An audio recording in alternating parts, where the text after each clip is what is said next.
Ya Tuhan Allah Bapa, Tuhan Yesus Kristus, terima kasih Tuhan. Engkau sungguh baik ya Tuhan. Kami mau mulai pelajaran kami pada malam hari ini Tuhan. Kami tahu kami tidak mampu Tuhan. Kami tahu hanya pertolongan-Mu Tuhan yang membuat kami sadar, yang membuat kami memahami isi hati-Mu ya Tuhan. Lembutkan hati kami ya Tuhan untuk menerima firman-Mu. Kiranya apapun yang kami dengar pada malam hari ini Tuhan, menjadi bibit yang begitu unggul Tuhan di hati kami, menjadi bibit yang kuat Tuhan di hati kami, yang bertumbuh menjadi tindakan-tindakan nyata dalam kehidupan kami. Terima kasih ya Bapa, kami siap mendengar firman-Mu, kami siap belajar, berkati semua peralatan yang kami pakai Tuhan, berkati sinyal, segala keperluan internet Tuhan, jaringan, dan juga pembicara pada malam hari ini, berkati ya Tuhan, kami benar-benar tunduk di bawah kaki-Mu dan mau belajar. Terima kasih ya Bapa, ini di dalam nama Tuhan Yesus Kristus, kami sudah berdoa dan mengucap syukur. Haleluya, amin. Baik, saya kembalikan ke Bu Foni atau mungkin langsung ke Bu Oke. Terima kasih.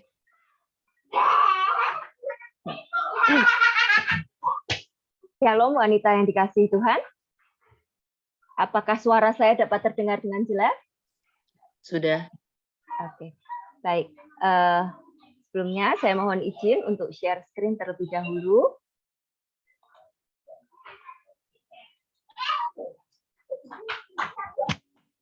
Apakah sudah dapat terlihat?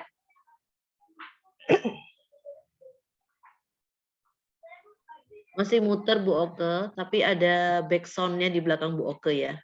Mungkin bisa diinikan dulu. Bentar.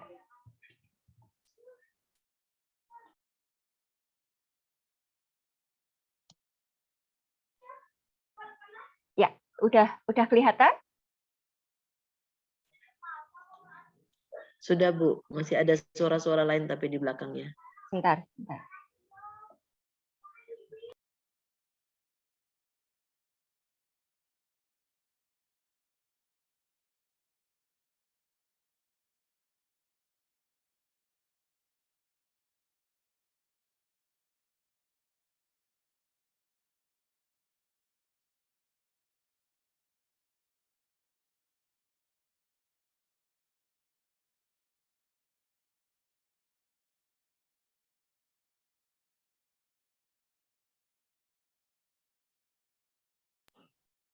Baik, malam hari ini kita masuk dalam pelajaran buku ketiga, unit yang ketiga.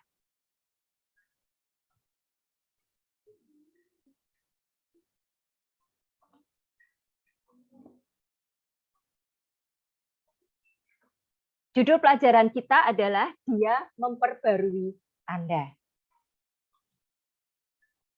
Adalah suatu kehormatan menjadi mempelai Kristus. Jika Anda adalah mempelai Kristus, maka Anda tidak sama dengan orang-orang lain.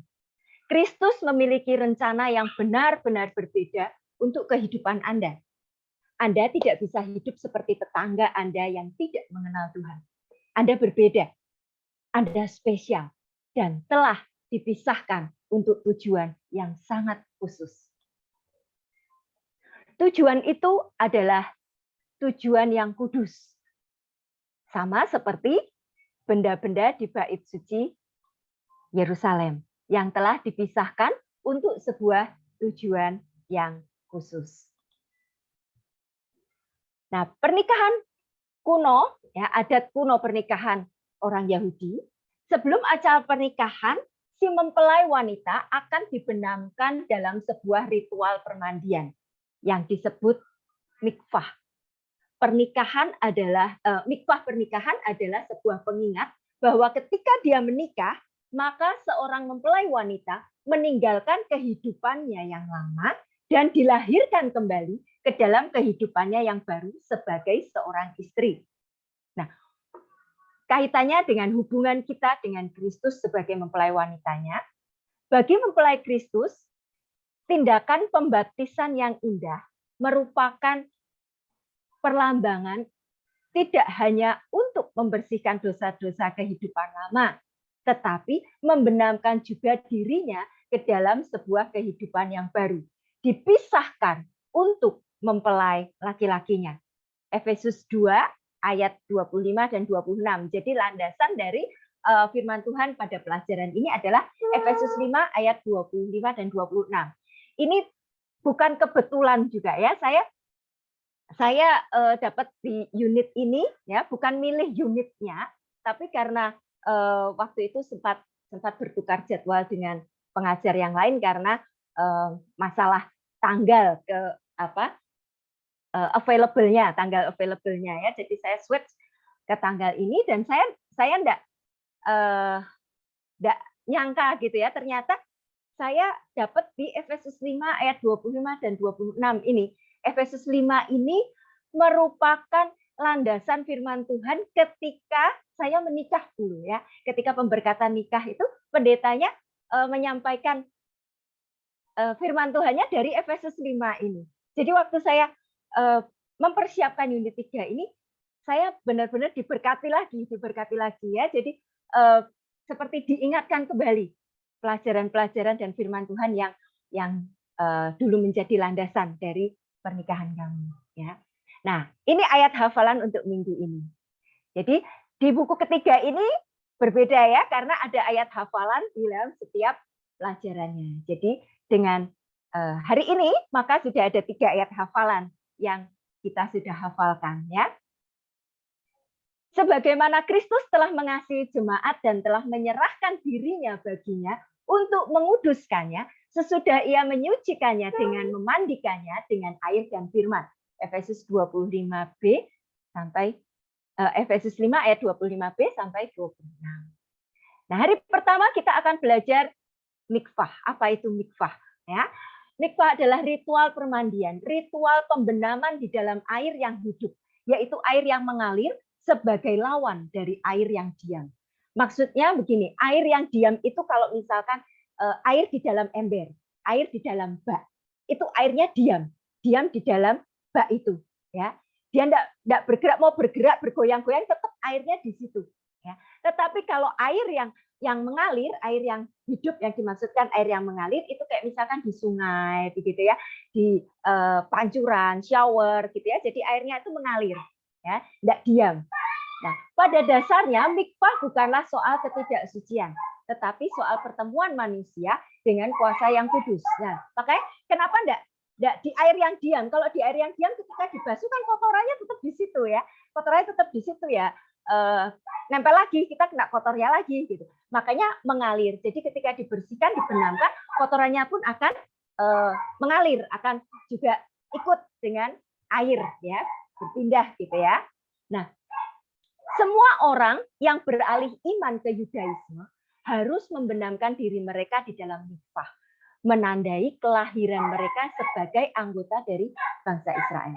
Bagi para mempelai wanita dan laki-laki, mikvah adalah sebuah pernyataan secara fisik dari posisi belum menikah menjadi menikah. Kita juga akan belajar apa itu nidah.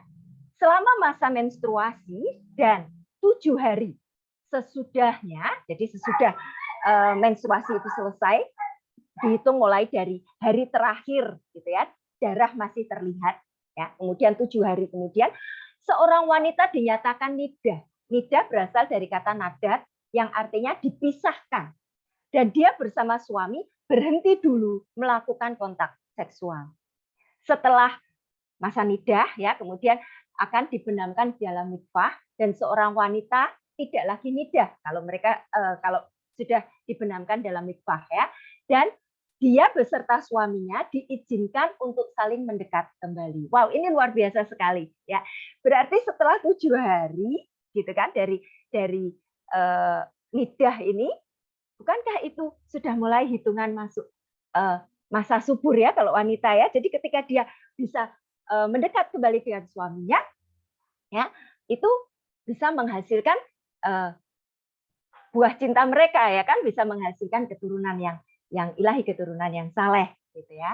Nah, mikvah orang-orang percaya saat kita menjadi mempelainya, kita dilahirkan kembali ke dalam sebuah kehidupan baru dengan Kristus. Jadi ketika mikvah itu ya Seorang wanita ya ketika dia masuk membenamkan diri di dalam air itu posisinya seperti posisi bayi di dalam kandungan, meringkuk begitu ya. Nanti ketika dia keluar lagi dari ke permukaan air gitu, itu seperti dilahirkan kembali dan dia kemudian mengucapkan berkat ya. Kemudian dia membenamkan, meringkuk seperti bayi di dalam kandungan ya. Nah, Efesus 5 ayat 25 sampai 27. Hai suami, kasihilah istrimu sebagaimana Kristus telah mengasihi jemaat dan telah menyerahkan dirinya baginya untuk menguduskannya sesudah ia menyucikannya dengan memandikannya dengan air dan firman. Supaya dengan demikian ia menempatkan jemaat di hadapan dirinya dengan cemerlang, tanpa cacat atau berut atau yang serupa itu. Tetapi supaya jemaat kudus dan tidak bercela. Jadi dikasihi ya, kita sebagai istri dikasihi itu adalah mempelai wanita itu dikasihi oleh mempelai pria itu gambaran Kristus mengasihi jemaatnya ya. Betapa kita disucikan, kita dimandikan ya dengan mikvah itu tadi ya, sehingga kita bersih dari dosa-dosa kita ya. Kita menjadi cemerlang ya, tanpa cacat celah, tanpa kerut dan yang serupa itu. Dipersiapkan menjadi jemaat kudus yang tidak bercela di hadapan Kristus. Dikatakan dalam ayat tadi untuk menguduskan. Artinya menjadikan kudus, dipisahkan untuk Allah. Rangkaian kehidupan bagi mereka yang dipisahkan dalam bentuk kata kerja berarti juga menghiasi bait suci dengan emas. Nah, apa yang dimaksud Yesus saat dia mengatakan bahwa tujuannya adalah menguduskan kita? Dia mengatakan bahwa dia, ya Kristus sedang memisahkan kita. Jika Anda adalah mempelai Kristus, maka Anda tidak sama dengan orang-orang lain. Kristus mempunyai rencana yang benar-benar berbeda untuk hidup Anda. Anda tidak bisa hidup sama seperti tetangga Anda yang tidak mengenal Tuhan. Anda tidak bisa hidup sembarangan karena Anda telah dipisahkan, Anda telah dikhususkan bagi Kristus. Anda spesial. Anda itu unik dan spesial. Dan telah dipisahkan untuk sebuah tujuan yang sangat khusus.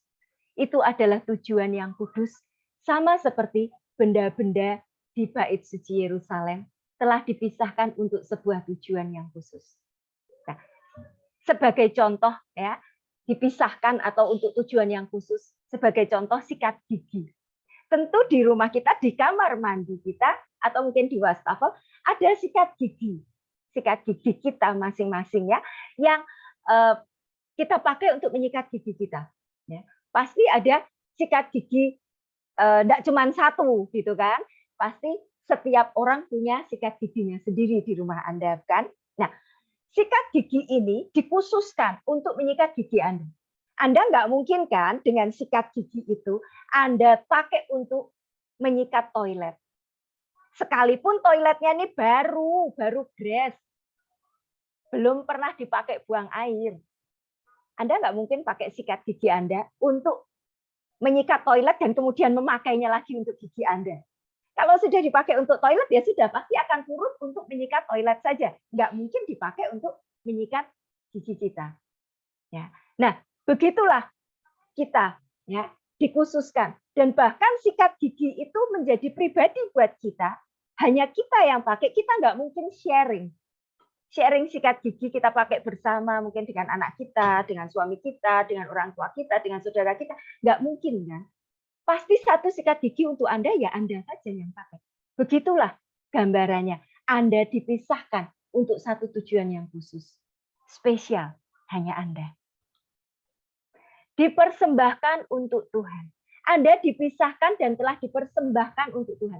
Jika Anda telah menerima Yesus Kristus sebagai juru selamat Anda, jika Anda telah membuka pintu hati Anda kepadanya dan menjadi mempelainya, maka Anda adalah kudus.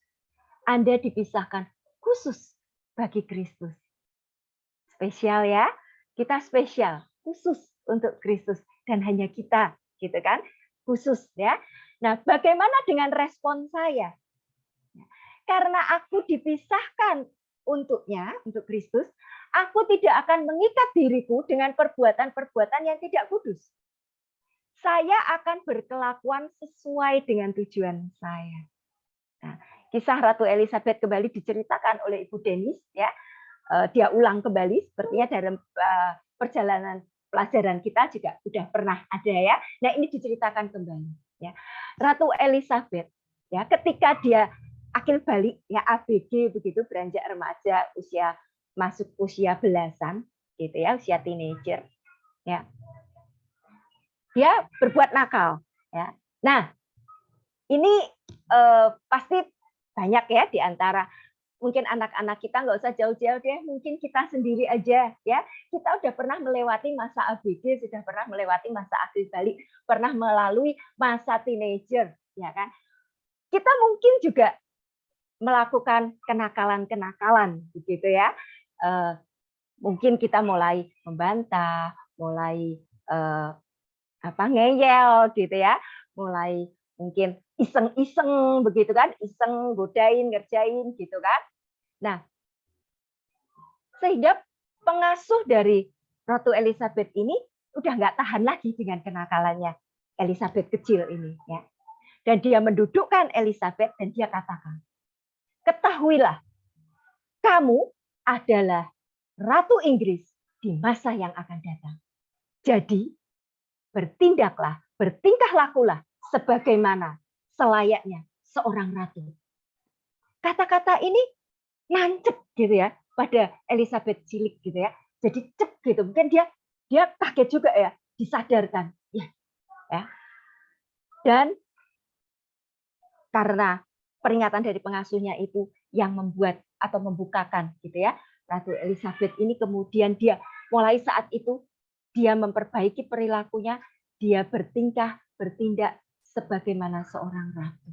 Dan kita tahu ya, akhirnya bahwa dia juga menjadi Ratu Inggris dan dia mempunyai kedudukan sebagai Ratu Inggris untuk berpuluh-puluh tahun sampai dia tua dan baru sekitar 2 bulanan yang lalu ya, beliau tutup usia. Untuk waktu yang panjang, untuk waktu yang lama, dia mempunyai kedudukan sebagai seorang ratu. Nah, Anda dipisahkan untuk tujuan Allah yang kudus. Anda adalah mempelai Kristus. Jadi sekarang mulailah bersikap demikian. Itu adalah diri Anda yang sebenarnya. Hari kedua kita akan belajar dari mentimun hingga acar. Ya, kita pasti kenal ya gambar ini kan, timun ya, buat lalapan enak, buat wijaan enak ya kan. Ketika diolah menjadi acar ya, juga tetap enak gitu kan. Kalau kita biasanya makan di Chinese food restoran gitu kan, pasti keluar dulu acar, makanan belum keluar loh, masakan belum keluar loh, acar sudah keluar duluan ya. Nah, I love spa ya. Kita belajar dari Ratu Esther ya. Siapa sih wanita yang nggak suka spa gitu ya. Nah, Esther di spa selama 12 bulan. Berarti 1 tahun. 1 tahun penuh. Dia di spa sebelum masuk menemui Raja Ahasveros. Ia mendapat perawatan kecantikan dan berdandan untuk menguatkan kecantikannya. Dalam budaya Jawa, pingitannya, luluran, perawatan kecantikan. Nah, Esther ini dilurur gitu kan, di spa, dibersihkan, digosok tubuhnya dengan minyak mir, dengan rempah-rempah begitu kan, sampai masuk ke pori-pori rempah-rempah itu begitu kan. Jadi dibersihkan sampai benar-benar celing kinclong gitu ya. Mungkin tidak ada daki gitu ya. Bahkan ada daki sedikit sudah langsung digosok bersih lagi gitu ya. Bahkan mungkin nyamuk mau menggigit dia aja baru nempel di kulitnya sudah kepleset mungkin gitu ya. Nah, mungkin juga ketika dia berkeringat sudah tidak bebe lagi, tidak ada bau badannya tuh gitu ya. Yang ada adalah bau rempah gitu ya. Saking rempah itu sudah menyatu begitu kan, digosokkan ke tubuhnya dia sehingga hanya bau harum cantik, kulitnya halus gitu kan. Dia di spa, mengalami ini ya, mengalami perawatan ini selama 1 tahun penuh. Nah, itu gambaran pembersihan si mempelai wanita. Gambaran bagaimana kita dibersihkan, dikuduskan, ya, dimandikan. Ya, kalau tadi ayat-ayat tadi ya ada di situ disebutkan untuk menguduskannya sesudah ia menyucikannya. Apa maksud kalimat ini? Disucikan. Dalam bahasa Yunani, katarizo, artinya untuk menjadikan bersih. Membersihkan atau memurnikan. Pembersihan di sini artinya adalah menggosok. Pembersihan yang sampai mendalam. Ya, itu yang juga dialami oleh Esther ketika dia dipersiapkan untuk melayani Raja Ahasveros, ya, digosok dibersihkan. Nah, kita pun digosok dibersihkan dengan firman Tuhan. Ya. Nah, bahkan di dalam pelajaran nanti ketika para wanita yang dikasihi Tuhan ini belajar Bible study pada hari yang kedua disebutkan ada drano, ya, seperti drano pembersih, ya, pembersih yang membersihkan sampai di dalamnya sehingga yang di dalam itu benar-benar bersih gitu ya, mengangkat semua kotoran yang sampai di dalam-dalam gitu ya. Nah, memandikan, ya, artinya membenamkan seseorang secara keseluruhan.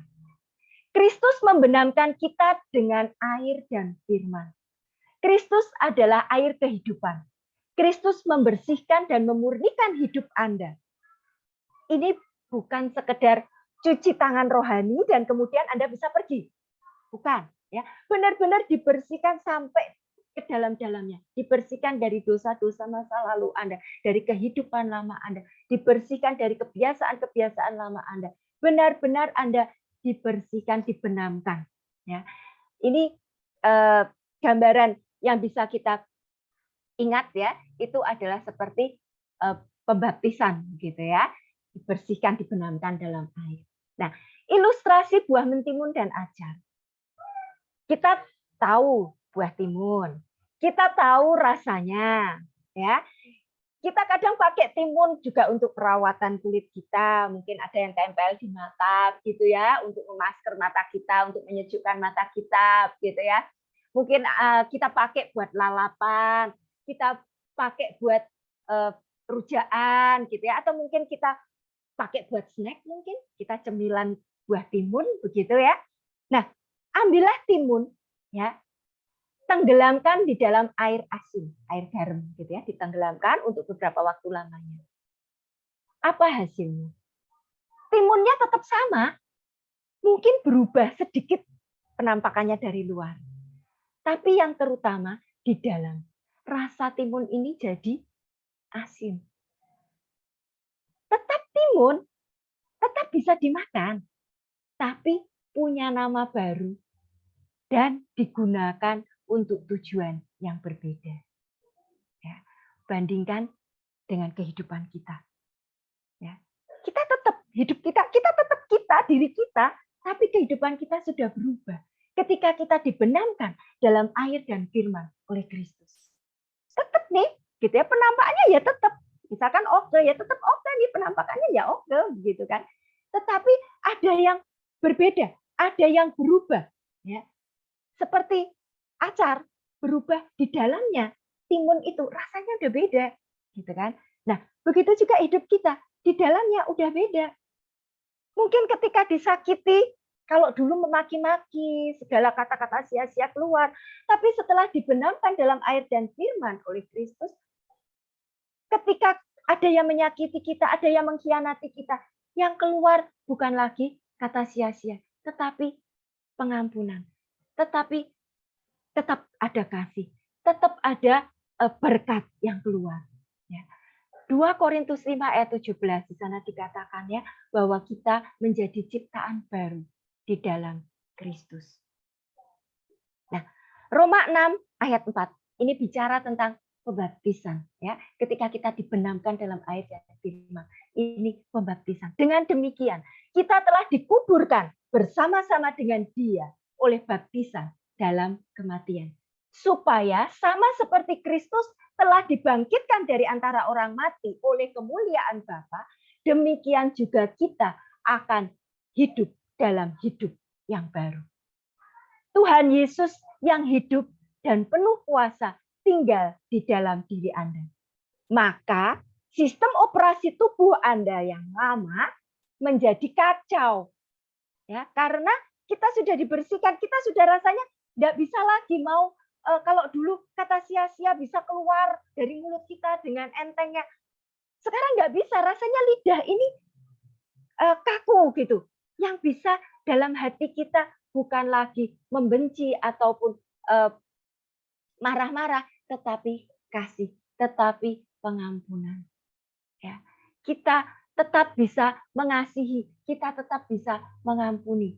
Ya, karena sistem operasi hidup kita yang lama sudah kacau karena ada Kristus, kita diperbarui, ditata ulang. Ya, sudah tidak bisa lagi kayak hidup sembarangan kayak kehidupan lama. Ya.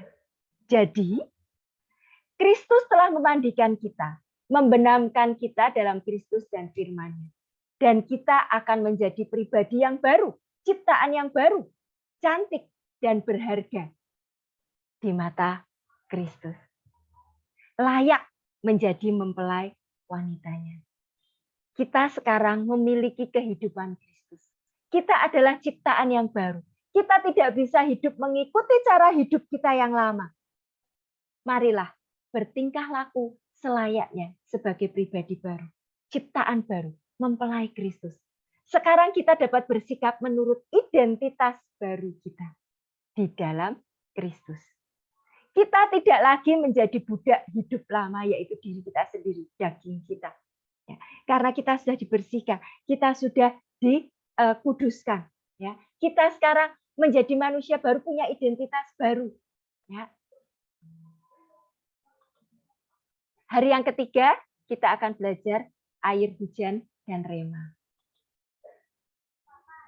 Air, hujan, dan firman. Biarkan Yesus mengubahkan Anda dengan firman-Nya dan membawa Anda kemanapun Dia ingin Anda pergi.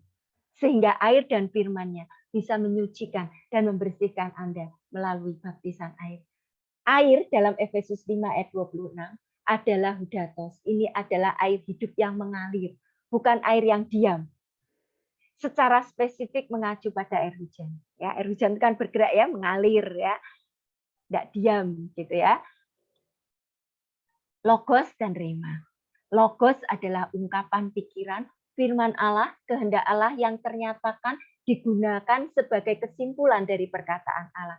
Digunakan saat yang dimaksud adalah firman Allah yang jelas dan tertulis yang mengekspresikan pikirannya. Sedangkan rema adalah ayat-ayat pribadi yang Tuhan taruh dalam ingatan kita untuk digunakan pada saat dibutuhkan. Sebuah prasyarat penyimpanan ayat-ayat dalam pikiran kita.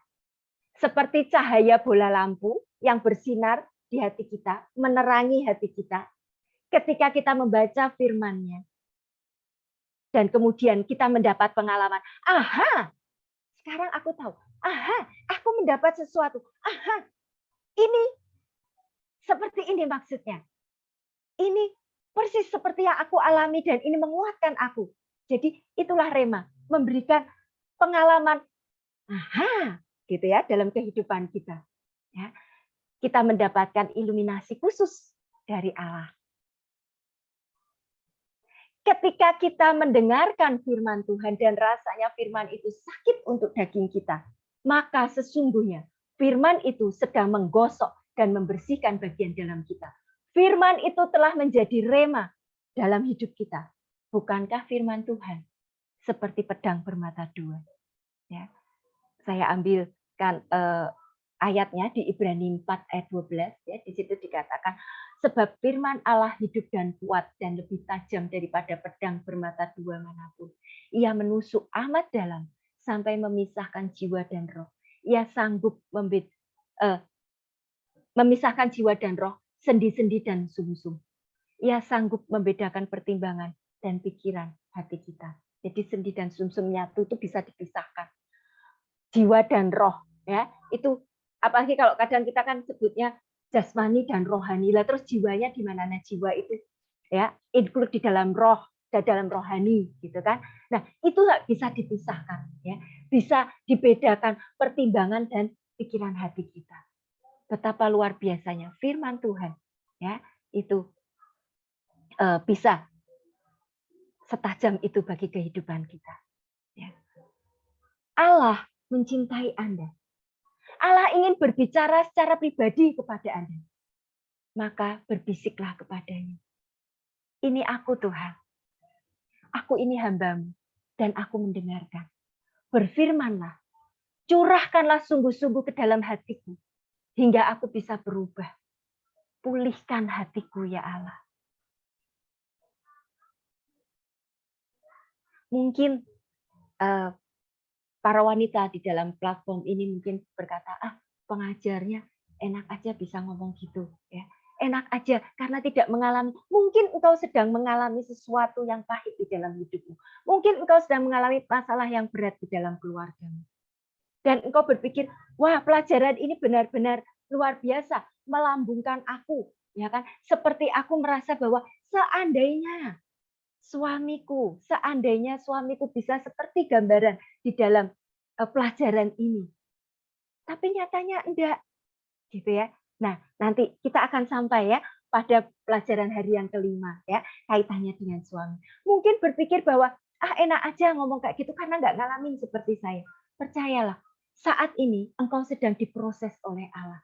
Ya, engkau sedang diproses, dimandikan, disucikan sehingga engkau cemerlang di hadapan Tuhan, dipersiapkan menjadi mempelai wanita Kristus. Itu yang lebih istimewa, yang lebih luar biasa di dalam kehidupan kita. Ya. Nah,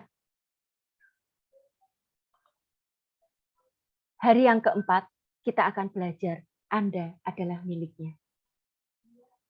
Kudus, tak bercacat, dipisahkan. Seorang mempelai wanita harus menjaga kekudusannya sampai pada hari pernikahan. Ia tidak boleh bergaul secara bebas dengan pria-pria lain. Ia tidak boleh dicium pria yang bukan suaminya. Efesus 1 ayat 4. Sebab di dalam Dia Allah telah memilih kita sebelum dunia dijadikan supaya kita kudus dan tak bercacat di hadapannya. Wow, luar biasa, ya. Allah telah memilih Anda bahkan sebelum dunia dijadikan. Supaya apa? Supaya kita kudus dan tidak bercacat di hadapannya. Luar biasa ya. Sebelum dunia dijadikan berarti sebelum Anda ada di dunia ini, Allah sudah memilih Anda. Ini adalah sesuatu yang luar biasa, sesuatu yang spesial. Ya, Anda memang benar-benar dikhususkan untuk Tuhan. Bukan kebetulan Anda ada di dalam kelas Motherwise ini dan belajar firman Tuhan ini. Sehingga Anda sekarang mengerti, dibukakan lebih dalam lagi bahwa Anda adalah spesial. Spesial yang dikhususkan dan dikuduskan bagi Kristus. Bagaimana dengan mempelai wanita Kristus? 1 Petrus 2 ayat 9 dikatakan. Kamulah bangsa yang terpilih, imamat rajani, umat yang kudus. Ya, umat yang kudus, kepunyaan Allah sendiri, supaya kamu pergi memberitakan perbuatannya yang ajaib. Allah telah memanggil kita dari kegelapan kepada terangnya yang ajaib, dengan tujuan memberitakan tentang perbuatan-perbuatan Tuhan yang ajaib. Kita imamat yang rajani, yang sudah dikhususkan, umat yang kudus bagi Kristus. Kita punya panggilan khusus. Ya, 1 Petrus 2 ayat 9 di situ dikatakan. Ya, panggilan kita untuk menjadi kudus tidak memerlukan perbuatan kita yang sempurna. Mana mungkin kita sempurna? Karena dari sumber kita ini ya menghasilkan dua hal yang berbeda. Dari mulut yang sama kita bisa memuji mengagungkan Tuhan, bisa mengucap berkat dari mulut yang sama. Kadang kita mengeluarkan kata sia-sia. Kadang kita marah-marah enggak jelas, ngomel-ngomel enggak jelas, bersungut-sungut. Enggak mungkin menghasilkan kesempurnaan. Dari pikiran ini kita bisa memikirkan pikiran-pikiran yang mulia tentang Kristus. Pikiran-pikiran yang positif. Tapi kadang dari pikiran yang sama kita juga kadang berpikir yang negatif. Dari hati kita, kadang hati kita hati yang tulus, kita bisa tulus berbuat kebaikan, berbuat pengampunan, pengasihan kepada orang lain. Tetapi kadang dari hati yang sama, kita juga kadang punya jengkel, kadang juga marah Ya, kita juga kadang sakit hati. Tidak mungkin dari sumber yang sama dari kita ini menghasilkan kesempurnaan. Ya. Tapi kita perlu tahu bahwa ketika kita menerima Kristus secara pribadi, kita dikuduskan oleh Kristus. Dan hanya Kristus yang bisa menjadikan kita sempurna. Oleh karena darahnya, oleh karena kematiannya di kayu salib, oleh karena penebusannya yang membebaskan kita, yang memberikan kepada kita sesuatu yang istimewa, tempat yang istimewa, yang kudus. Ya. Tapi sesudah itu kita harus mempertahankan kekudusan kita di hadapan Tuhan. Bertingkah laku kudus sesuai dengan kodrat baru. Ya. Segala dosa, pelanggaran kita, hidup lama kita ditanggungkan kepada Kristus, ya, dibebankan di pundak Kristus untuk menyucikan kita. Ya. Nah, dan kita juga diundang untuk membawa anak-anak kita ke dalam hadapan Tuhan, di dalam doa. Nah, ini ada permata-permata ya. Siapa yang tidak suka dengan permata ya, wanita pasti suka ya dengan permata-permata ya. Nah, kita adalah permata, kita adalah perhiasan itu. Dan anak-anak kita juga menghiasi kita, dialah permata-permata yang berwarna-warni, yang menghiasi kita sebagai mempelai wanita Kristus. Maka kita perlu membawa anak-anak kita di dalam doa. Anak-anak Anda seperti permata-permata ukiran yang berharga dan sangat indah yang Anda hadapkan ke cahaya Bapa. Ke cahaya Bapa yang kudus agar bersinar melalui dan di dalam mereka. Memancarkan kemuliaan dan kecemerlangan mereka. Kudus dan tak bercacat. 1 Korintus 6 ayat 9 sampai 11. Atau tidak tahukah kamu bahwa orang-orang yang tidak adil tidak akan mendapat bagian dalam kerajaan Allah? Janganlah sesat orang cabul, penyembah berhala, orang berzina, banci, orang pemburit, pencuri, orang kikir, pemabuk, pemfitnah, dan penipu tidak akan mendapat bagian dalam kerajaan Allah. Dan beberapa orang di antara kamu demikianlah dahulu. Tetapi kamu telah memberi dirimu disucikan. Kamu telah dikuduskan. Kamu telah dibenarkan dalam nama Tuhan Yesus Kristus dan dalam Roh Allah kita. Segala hidup masa lalu kita, dosa pelanggaran kita ditanggungkan di pundak Kristus, mempelai pria kita. Dia bawa di dalam beban di pundaknya. Itu adalah segala dosa kita, segala hutang dosa kita. Ya. Sehingga mempelai pria kita, yaitu Yesus Kristus, Dia yang tidak mengenal dosa, telah dibuatnya menjadi dosa karena kita. Supaya di dalam Dia kita dibenarkan oleh Allah. Jadi mempelai pria kita menanggung semua harga yang harus kita bayar atas dosa-dosa pelanggaran kita. Agar kita ini disucikan, dikuduskan, dan dikhususkan bagi Allah. Agar hidup kita cemerlang di hadapan Kristus. Mempelai wanita Kristus adalah perabot rumah untuk maksud yang mulia. Dikuduskan, dipandang layak untuk dipakai tuannya. Dan disediakan untuk setiap pekerjaan yang mulia. 2 Timotius 2 ayat 21 di situ dikatakan, jika seorang menyucikan dirinya dari hal-hal yang jahat, ia akan menjadi perabot rumah untuk maksud yang mulia. Ia dikuduskan, dipandang layak untuk dipakai tuannya dan disediakan untuk setiap pekerjaan yang mulia. Hari yang kelima, kertas amplas surgawi. Ini yang tadi saya katakan, ya. Apa yang sedang kita alami? Mungkin kita sedang punya masalah dengan suami kita sehingga kita hujan tangis gitu ya. Tangis air mata kita sudah berderai-derai, kayaknya sudah kering begitu ya. Karena mungkin perbuatan atau perilaku suami kita begitu ya. Bacalah Efesus 5 ayat 25 sampai 27 dengan teliti. Perintah ini adalah untuk suami-suami ya. Hai suami, kasihilah istrimu sebagaimana Kristus telah menyucikannya dengan, ya, ini ayat-ayat yang tadi kita bacakan. Suami adalah alat Allah. Suami kita bekerja bersama-sama dengan Allah. Kalau mungkin saudara bilang, oh tapi suami saya belum orang yang percaya kepada Kristus. Tapi dia dipakai oleh Allah. Untuk apa? Untuk menjadi pencuci yang membersihkan dan menyucikan serta memandikan Anda. Untuk menjadikan Anda menjadi cemerlang, bersih, ya, berkilau, dan menjadikan kita halus kayak kertas amplas. Karena suami kita adalah kertas amplas surgawi yang menghaluskan kita. Ya, yang namanya amplas, ya, itu kan tidak mungkin jaraknya jauh, gitu ya, pasti dekat ya. Jadi yang menggosok kita, menghaluskan kita, ya orang dekat, keluarga kita, suami kita, gitu ya.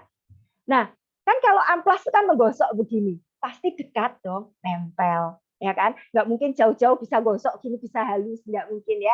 Nah, itu sebabnya suami kita adalah orang yang terdekat dengan kita. Dialah yang dipakai Allah menjadi kertas amplas surgawi bagi kita, menghaluskan kita.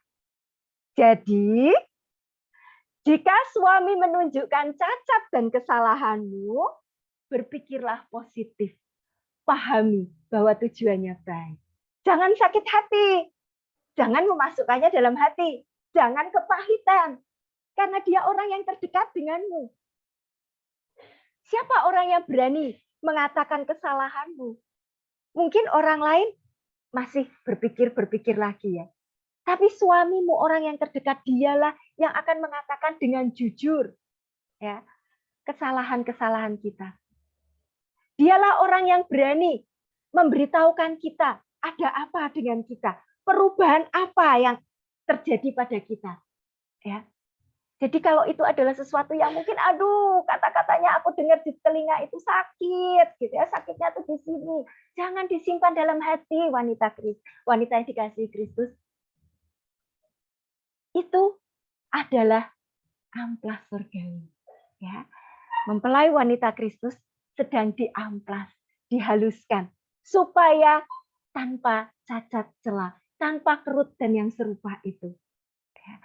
Jika ingin menjadi seorang istri yang bijak dan cakap, jika ingin bertumbuh ke tingkat sesuai tujuan Anda diciptakan, izinkan suamimu menjadi pencuci dalam hidupmu.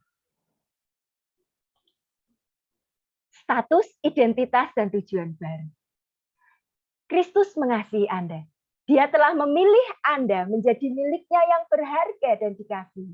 Kristus telah mengampuni Anda untuk setiap kejadian di mana Anda bersalah di dalamnya.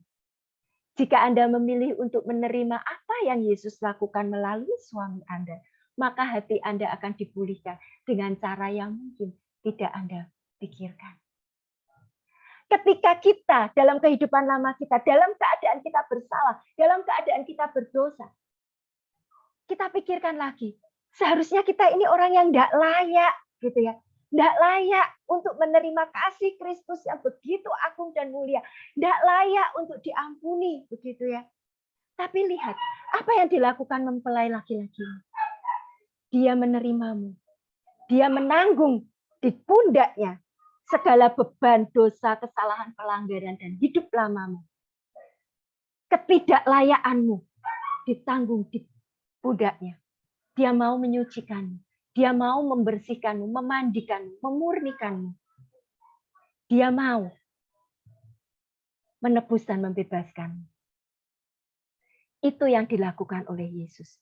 Jadi ketika kita kemudian berpikir, suamiku menyakiti hatiku, dia tidak layak menerima kasihku dan pengampunanku. Pikir ulang, kondisi kita juga dalam keadaan tidak layak. Ketika Kristus menerima kita, memilih kita, mengambil kita menjadi mempelai wanitanya. Ya. Jadi jangan berpikir pengajar gampang aja ngomongnya.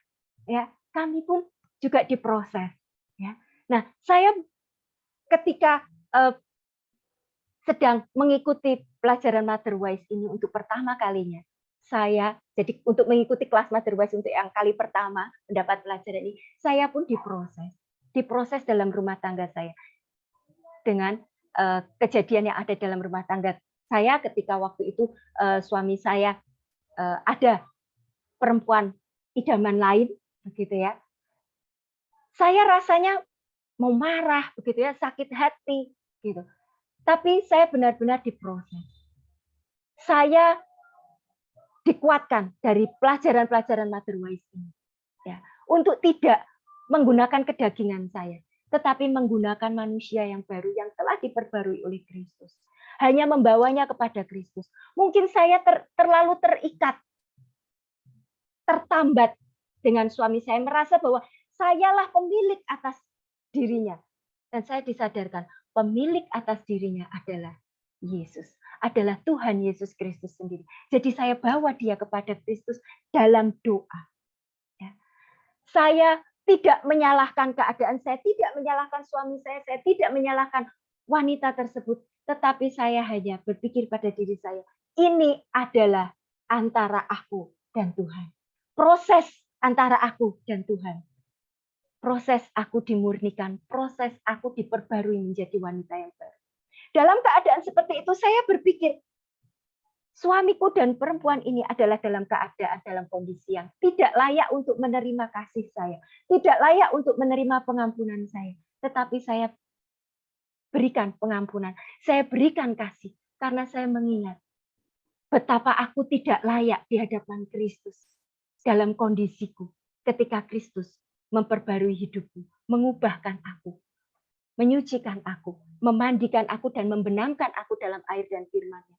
Menerima aku dalam keadaan tidak layak menerima kasih-Nya, aku dalam keadaan tidak layak menerima pengampunannya, tapi Kristus melakukannya untukku. Jadi, sebagai mempelai wanitanya, sudah selayaknya aku melakukan hal yang sama seperti mempelai pria, mempelai laki-laki. Jadi, para wanita mempelai Kristus yang dikasihi dan dicintai oleh Kristus. Apapun masalahmu, apapun yang saat ini sedang engkau alami, ini adalah antara engkau dan Kristus. Engkau sedang dimurnikan, engkau sedang diproses, engkau sedang dimandikan, engkau sedang diamplas untuk menjadi halus, cemerlang, bersih di hadapan Kristus, untuk menjadi perabot di rumah Kristus yang dikhususkan untuk satu tujuan yang mulia. Wanita yang dikasihi Kristus, wanita-wanita mempelai Kristus, Anda kudus. Inilah identitas baru Anda. Anda mempelai Kristus yang berharga dan dikasihi. Bertindaklah selayaknya mempelai yang kudus dan tunangan Kristus. Tuhan Yesus memberkati. Mari kita berdoa.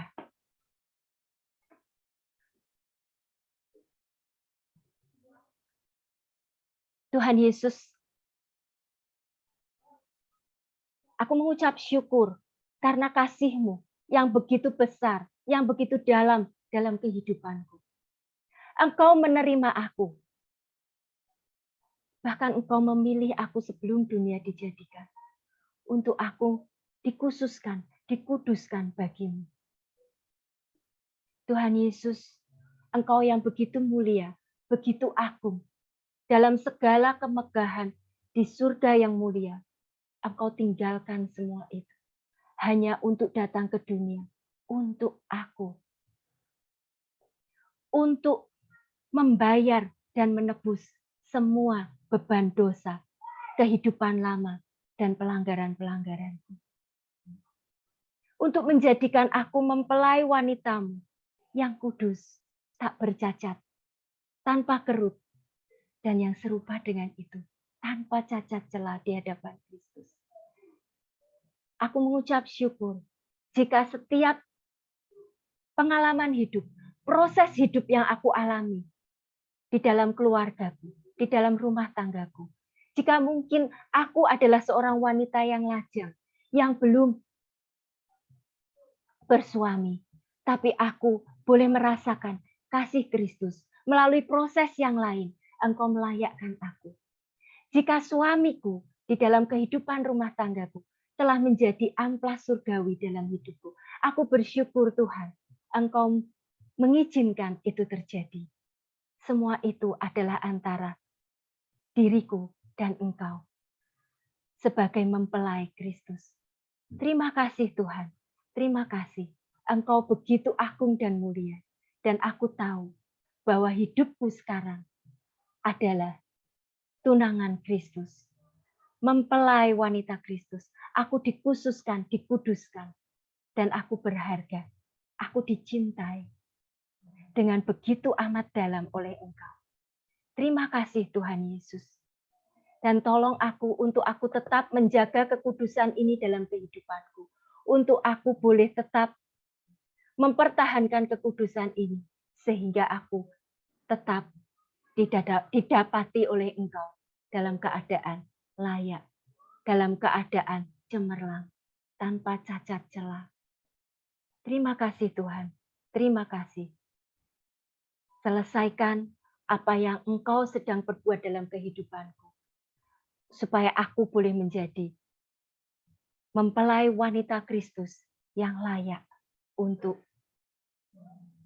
menjadi perabot di bait suci-Mu, untuk menjadi layak di hadapan Kristus yang agung dan mulia.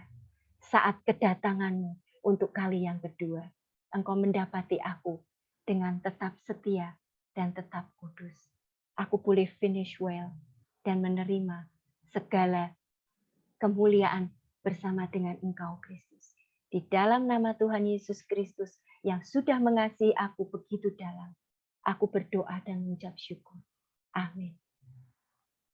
Silakan saya kembalikan kepada Bu Foni, mungkin ada pengumuman yang akan disampaikan.